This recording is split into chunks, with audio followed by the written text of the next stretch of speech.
Haleluya. Salam Nusantara dari Sabang sampai Merauke, dari Miangas sampai Pulau Rote. Mantalah iman kita, mantalah hati kita, mantalah pengharapan kita tentunya dalam Yesus Kristus Tuhan dan Juru Selamat kita dan Juru Selamat dunia. Jangan katakan bahwa Yesus bukan Tuhan, jangan katakan pula bahwa Yesus bukan Juru Selamat. Dia adalah Tuhan, Dia adalah Juru Selamat. Kalau engkau percaya, kau diselamatkan. Kalau tidak percaya, engkau akan dihukum. Yohanes 3 ayat 36 dan Yohanes 14 ayat 6. Yesus sudah berkata, akulah jalan dan kebenaran dan hidup, tiada seorang sampai kepada Allah kalau tidak melalui aku.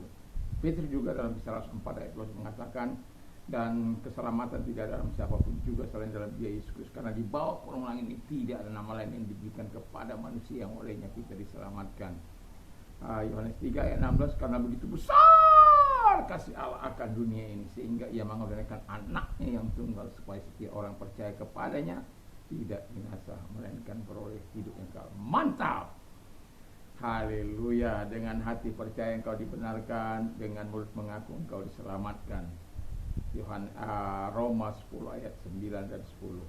Kiranya Tuhan Yesus memberkati kita di pagi ini, dan kekuatan roh, kekuatan firman, kekuatan doa, kekuatan iman senantiasa menyertai hidup kita dalam menjalani hidup ini, dan takut akan Tuhan senantiasa menyertai kehidupan kita sehingga kita hidup dalam ketaatan kepada Dia. Puji nama Tuhan, di pagi ini kita akan mendengarkan firman Allah. Sebelumnya mari kita berdoa. Terima kasih Tuhan, kiranya Tuhan menolong kami untuk kami hidup dalam inner beauty Tuhan Bapa di surga, kecantikan dari dalam. Dan saat ini kami menyerahkan semua firman-Mu dalam tangan Tuhan, dalam nama Yesus. Haleluya. Amin.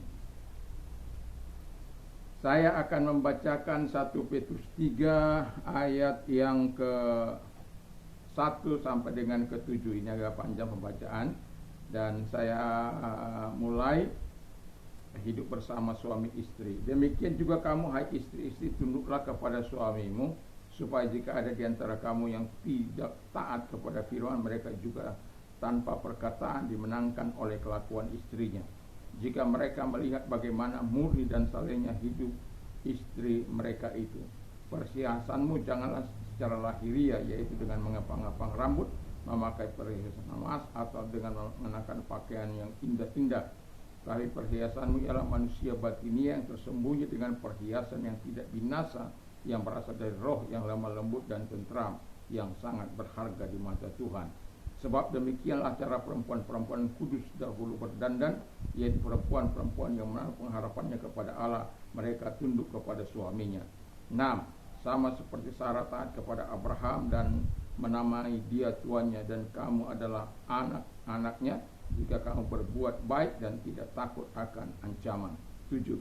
Demikian juga kamu, hai suami-suami, hiduplah bijaksana dengan istrimu, dengan kaum yang lebih lemah.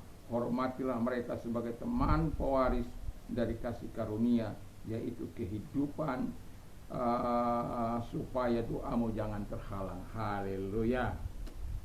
Ini inner heart for wives.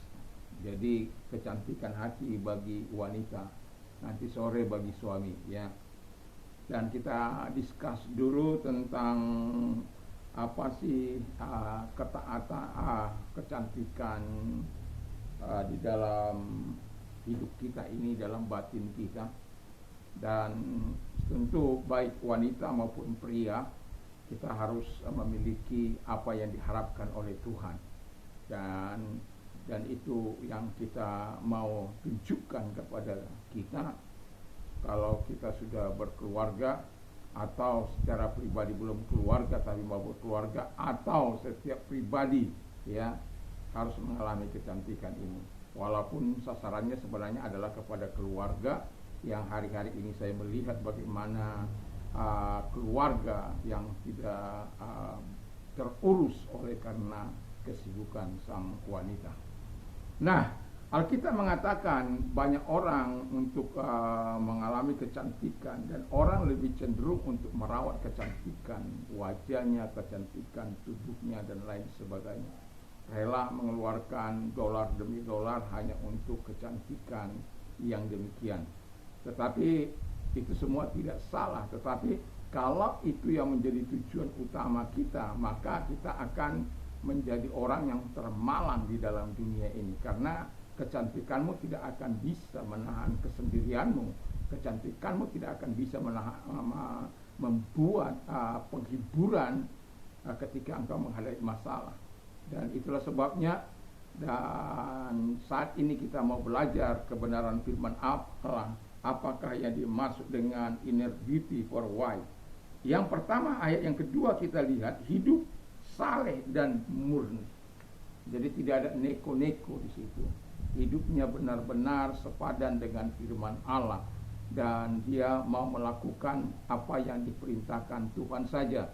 Dia tidak ingin berlawanan dengan Tuhan, dia tidak ingin bertolak belakang dengan Tuhan, tetapi dia betul-betul murni, karena memang itu yang diharapkan Tuhan. Ya di atas ya, tidak di atas tidak, selebihnya adalah dosa. Dan kalau orang-orang yang memiliki istri seperti ini atau wanita-wanita yang seperti ini, tentu keluarga akan menjadi bahagia, suami akan menjadi bahagia, orang-orang di sekitarnya akan menjadi bahagia. Karena apa? Tidak akan ada terjadi percekcokan, semua diurus dengan baik, dan Tuhan dimuliakan di dalam setiap perbuatannya. Kemudian yang kedua dikatakan hidup taat kepada Tuhan. Kepada Tuhan dia taat, kepada suami dia tunduk, sebagaimana firman Allah dalam ayat 6, 1:6.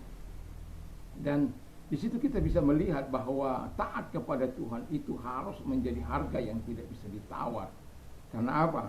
Ketaatan kepada Tuhan itu menjadi kunci kita bisa melakukan yang terbaik bagi keluarga, bagi orang, bagi suami, bagi anak-anak, bagi semuanya. Ketaatan kepada keluarga itu harus menjadi ketaatan kepada Tuhan itu harus menjadi number one di dalam kehidupan kita. Kalau kita gagal mengasihi Allah, saya yakin dan percaya kita akan gagal mengasihi keluarga. Tapi kalau kita berhasil mengasihi Allah, saya yakin dan percaya Tuhan akan menuntun kita mengasihi keluarga, mengasihi orang-orang di sekitar kita dan lain sebagainya. Kecantikan dari dalam tidak diperoleh demikian langsung ada, tidak. Itu melalui pergumulan, melalui doa, melalui ketaatan kita kepada Allah, pembacaan kita terhadap firman Allah dan lain sebagainya. Lalu yang kemudian yang ketiga, kecantikan dari dalam itu, inner beauty itu bukanlah perhiasan lahiriah. Orang saat ini mengubah rambut yang begitu luar biasa. Alkitab katakan ya suka-sukanya lah ya. Dia mau dia bikin apa warnanya, terserah dia. Bukan lagi apakah ini bermanfaat ataukah ini disukai suaminya atau tidak. Bagi dia tidak peduli kau tidak suka, yang penting orang lain suka.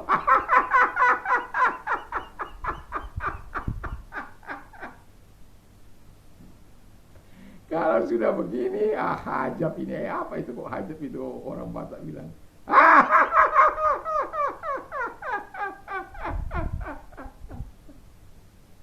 Kira-kira kacau gitu. Ya, jadi ada orang wanita-wanita yang hanya ingin memamerkan sebagai showcase, ya, kakinya, tangannya, hidungnya, telinganya, lehernya, jari-jarinya, semua dimasukin. Ya boleh-boleh saja lah ya.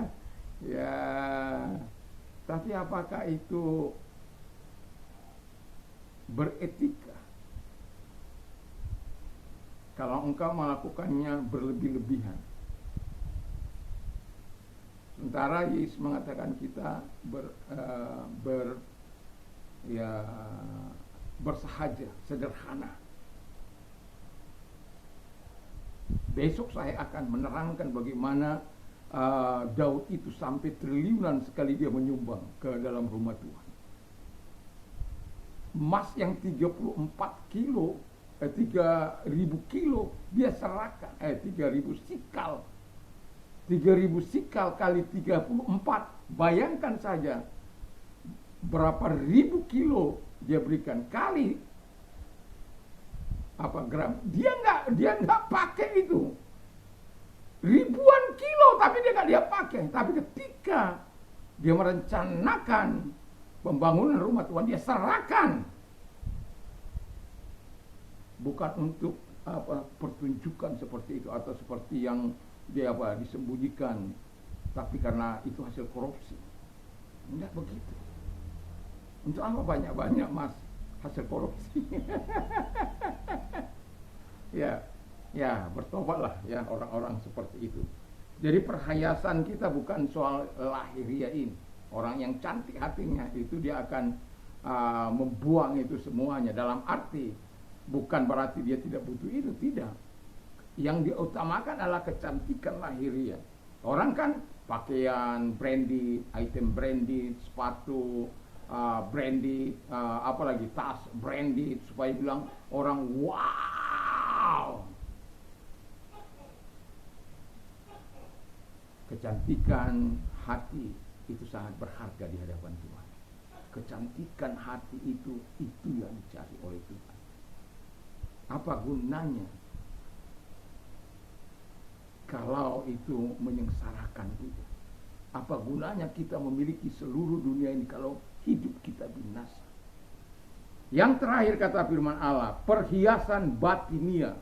Ya, perhiasan batinia ini di mana Roh Allah berdiam di dalam kita, memerintah, menjadi raja, menjadi tuan, dan dia penguasa dalam hidup kita.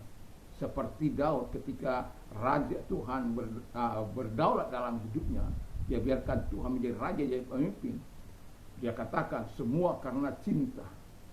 Jadi dia memberi, itu yang saya katakan tadi, 3.000 sikal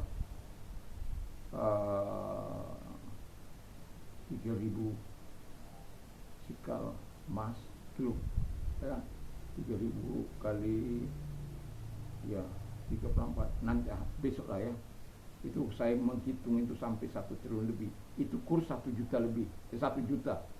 Kalau kurs yang sekarang ini 1.360.000 uang perak, itu 7.000 sikal kali 34 kilo. Ya, 1 sikal itu lebih kurang 34 kilo. Itu kali 15.000. Waduh, kok kau ngitung itu? Karena kenapa saya hitung? Kok iya oh itu loh, mempersembahkan sebegitu banyaknya.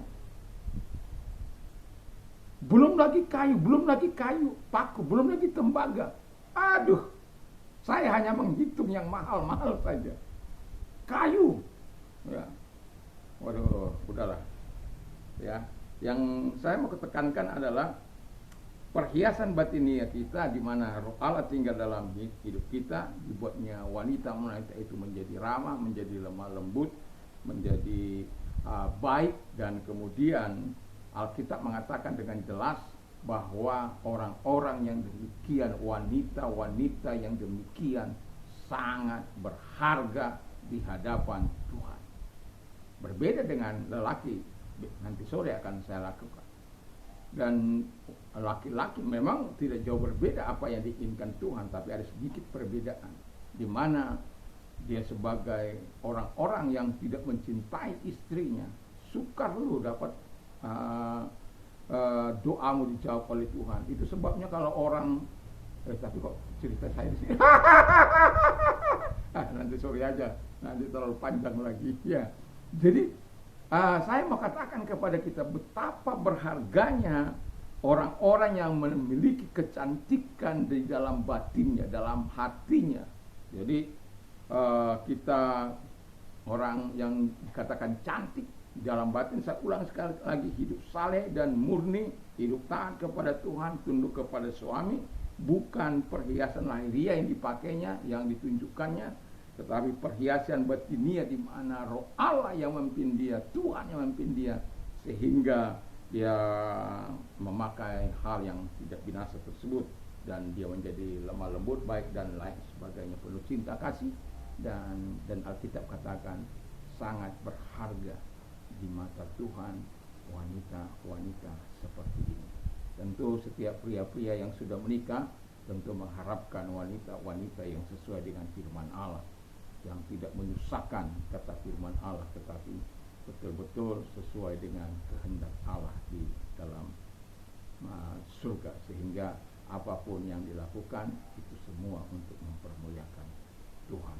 Dan kiranya setiap wanita-wanita yang mendengarkan firman Allah, baik single maupun yang sudah menikah, karena nanti tujuannya juga harus menikah, milikilah betul-betul hati yang cantik dari dalam dengan apa yang sudah kita dengar. Puji Tuhan, Tuhan Yesus memberkati kita, dan selamat pagi. Kita berdoa. Terima kasih Tuhan, kiranya Tuhan menolong kami untuk tetap memiliki hati yang cantik di hadapan-Mu. Dalam nama Tuhan Yesus Kristus. Dan kami juga berdoa kepada mereka-mereka yang sakit, apapun sakit penyakit mereka, dalam nama Yesus Kau perintahkan keluar, dan oleh bilu daripada Tuhan Yesus Kau sembuhkan mereka, Engkau nyatakan kuasa-Mu kepada mereka dalam nama Yesus, dan mereka menikmati kesembuhan oleh jamahan Tuhan. Terima kasih Bapa di surga. Bagi engkau yang mengalami kepelikan atau kesusahan, engkau mau didoakan, angkat kedua belah tanganmu. Mari kita berdoa. Tuhan, lihat tangan-tangan diangkat kepada kesusahan mereka, penderitaan mereka. Engkau tahu, engkau tidak abai Tuhan Bapa di surga. Dalam nama Yesus Kristus, mari engkau menolong mereka satu demi satu, dan kasih-Mu, kuasa-Mu datang kepada mereka dalam nama Yesus. Haleluya. Haleluya. Amin. Tuhan Yesus memberkati kita, dan kiranya Allah yang besar, Allah yang dahsyat itu menyatakan segala kebaikannya kepada kita. Mantap, mantap, mantap.